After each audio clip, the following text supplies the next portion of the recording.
नमस्कार दर्शकों, देवम चैनल में आप सभी का स्वागत है। आज हम सुनेंगे अन्नपूर्णा व्रत कथा। माता अन्नपूर्णा का 21 दिवसीय यह व्रत अत्यंत चमत्कारी फल देने वाला है। यह व्रत मार्गशीर्ष मास में शुक्ल पक्ष की प्रतिपदा से शुरू कर 21 दिनों तक किया जाता है। इस व्रत में अगर कोई विधिसर व्रत न कर सके तो एक समय भोजन करके भी व्रत का पालन किया जा सकता है। इस व्रत में सुबह घी का दीपक जलाकर माता अन्नपूर्णा की कथा पढ़े और भोग लगाए। अन्नपूर्णे सदापूर्णे शंकर प्राण वल्लभे ज्ञान वैराग्य सिद्ध्यर्थ भिक्षाम देहि च पार्वती। माता च पार्वती देवी पिता देवो महेश्वरः बांधवा शिव भक्ताश्च स्वदेशो भुवन त्रयम्। एक समय की बात है। काशी निवासी धनंजय की पत्नी का नाम सुलक्षणा था। उसे अन्य सब सुख प्राप्त थे, केवल निर्धनता ही उसके दुख का कारण थी। यह दुख उसे हर समय सताता था। एक दिन सुलक्षणा पति से बोली, स्वामी, आप कुछ उद्यम करो तो काम चले। इस प्रकार कब तक काम चलेगा? सुलक्षणा की बात धनंजय के मन में बैठ गई और वह उसी दिन विश्वनाथ शंकर जी को प्रसन्न करने के लिए बैठ गया और कहने लगा, हे देवाधिदेव विश्वेश्वर, मुझे पूजा पाठ कुछ आता नहीं है, केवल तुम्हारे भरोसे बैठा हूँ। इतनी विनती करके वह 2-3 दिन भूखा प्यासा बैठा रहा। यह देखकर भगवान शंकर ने उसके कान में अन्नपूर्णा अन्नपूर्णा अन्नपूर्णा इस प्रकार 3 बार कहा। धनंजय सोच में पड़ गया कि यह कौन क्या कह गया। वह मंदिर से आते ब्राह्मणों को देखकर पूछने लगा, पंडित जी, अन्नपूर्णा कौन है? ब्राह्मणों ने कहा, तू अन्न छोड़ बैठा है, सो तुझे अन्न की ही बात सूझती है। जा घर जाकर अन्न ग्रहण कर। धनंजय घर गया, पत्नी से सारी बात कही। वह बोली, नाथ, चिंता मत करो, स्वयं शंकर जी ने यह मंत्र दिया है, वे स्वयं ही खुलासा करेंगे। आप फिर जाकर उनकी आराधना करो। धनंजय फिर जैसा का तैसा पूजा में बैठ गया। रात्रि में शंकर जी ने आज्ञा दी, कहा, तू पूर्व दिशा में चला जा। वह अन्नपूर्णा का नाम जपता जाता और रास्ते में फल खाता जाता और झरनों का पानी पीता जाता। इस प्रकार कितने ही दिनों तक चलता गया। वहां उसे चांदी सी चमकती वन की शोभा देखने में आई। सुंदर सरोवर देखने में आया। उसके किनारे कितने ही अप्सराएं झुंड बनाए बैठी थी। इनमें से एक अप्सरा कथा कहती थी और माँ अन्नपूर्णा इस प्रकार बार बार कहती थी। यह अगहन मास की उजेली रात्रि थी और आज से ही व्रत का आरंभ हुआ था। जिस शब्द की खोज करने धनंजय निकला था, वह उसे वहां सुनने को मिला। धनंजय ने उनके पास जाकर पूछा, हे देवियों, आप यह क्या करती हो? उन सब ने कहा कि हम सब माँ अन्नपूर्णा का व्रत करती है। व्रत करने की पूजा क्या होती है? यह व्रत किसी ने किया भी है? इसे कब किया जाए? इस व्रत की विधि क्या है? मुझे भी कहो। वे कहने लगी, इस व्रत को हर कोई कर सकता है। 21 दिन के लिए 21 गांठ का सूत लेना चाहिए।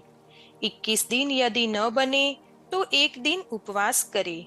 यह भी न बने तो केवल कथा सुनकर प्रसाद ले। निराहार रहकर कथा कहे। कथा सुनने वाला कोई न मिले तो पीपल के पत्तों पर सुपारी रखकर वृक्ष के सामने दीपक को साक्षी कर सूर्य, गाय, तुलसी या महादेव को बिना कथा सुनाए मुख में दाना न डाले। यदि भूल से कुछ पड़ जाए तो एक दिन फिर से उपवास करे। व्रत के दिन क्रोध न करे और झूठ न बोले। धनंजय बोला, इस व्रत के करने से क्या होगा? वे कहने लगी, इस व्रत को करने से अंधों को नेत्र मिले, लूलों को हाथ मिले, निर्धन के घर धन आए, बांझी को संतान मिले, मूर्ख को विद्या आए। जो जिस कामना से व्रत करे, माँ उनकी इच्छा पूरी करती है। वह कहने लगा, देवियों, मेरे पास भी धन नहीं है, विद्या नहीं है, कुछ भी तो नहीं है। मैं तो एक दुखिया ब्राह्मण हूँ। क्या आप मुझे इस व्रत का सूत दोगी? हाँ भाई, तेरा कल्याण हो, तुझे भी देंगे। ले, इस व्रत का सूत ले। धनंजय ने व्रत किया। व्रत पूरा हुआ तभी सरोवर में से 21 खंड की सुवर्ण सीधी हीरा मोती जड़ी हुई प्रकट हुई। धनंजय जय अन्नपूर्णा कहता जाता था। इस प्रकार बहुत सारी सीढ़ियां उतरने पर धनंजय ने देखा कि करोड़ों सूर्य से प्रकाशमान अन्नपूर्णा का मंदिर है। उसके सामने सुवर्ण सिंहासन पर माता अन्नपूर्णा विराजमान है। धनंजय दौड़कर जगदम्बा के चरणों में गिर गया। देवी उसके मन का कलेश जान गई। धनंजय कहने लगा, माता, आप तो अंतर्यामी हो, आपको अपनी दशा क्या बताऊं? माता बोली, बेटा, तूने मेरा व्रत किया है, जा, संसार तेरा सत्कार करेगा। माता ने धनंजय की जिह्वा पर बीज मंत्र लिख दिया तो उसके रोम रोम में विद्या प्रकट हो गई। इतने में क्या देखता है कि वह काशी विश्वनाथ के मंदिर में खड़ा है। माँ का वरदान पाकर धनंजय घर आया। सुलक्षणा से सब बात कही। माताजी की कृपा से उसके घर में संपत्ति उमड़ने लगी। छोटा सा घर बहुत बड़ा गिना जाने लगा। जैसे शहद के छत्ते में मक्खियां जमा होती है, उसी प्रकार अनेक सगे संबंधी उसकी बड़ाई करने लगे। कहने लगे कि इतना धन और इतना बड़ा घर, सुंदर संतान नहीं है, इस कमाई का कौन भोग करेगा? सुलक्षणा से संतान नहीं है, इसलिए तुम दूसरा विवाह करो। अनिच्छा होते हुए भी धनंजय को दूसरा विवाह करना पड़ा। इस प्रकार दिन बीतते गए। फिर अगहन मास आया। नए बंधन से बंधे पति से सुलक्षणा ने कहलाया कि हम व्रत के प्रभाव से सुखी हुए हैं, इस कारण यह व्रत छोड़ना नहीं चाहिए। यह माता जी का प्रताप है जो हम इतने संपन्न और सुखी है। सुलक्षणा की बात सुनकर धनंजय उसके यहाँ आया और व्रत में बैठ गया। नई बहू को इस व्रत की खबर नहीं थी। वह धनंजय के आने की राह देख रही थी। दिन बीतते गए और व्रत पूर्ण होने में 3 दिन बाकी थे कि नई बहू को खबर मिली। उसके मन में ईर्ष्या की ज्वाला भभक रही थी। वह सुलक्षणा के घर आ पहुंची और उसने वहां भगदड़ मचा दी। वह धनंजय को अपने साथ ले गई। नए घर में धनंजय को थोड़ी देर के लिए निंद्रा आ गई। इसी समय नई बहू ने उसका व्रत का सूत तोड़कर आग में फेंक दिया। अब तो माता जी को क्रोध आ गया। घर में अकस्मात आग लग गई, सब कुछ जलकर खाक हो गया।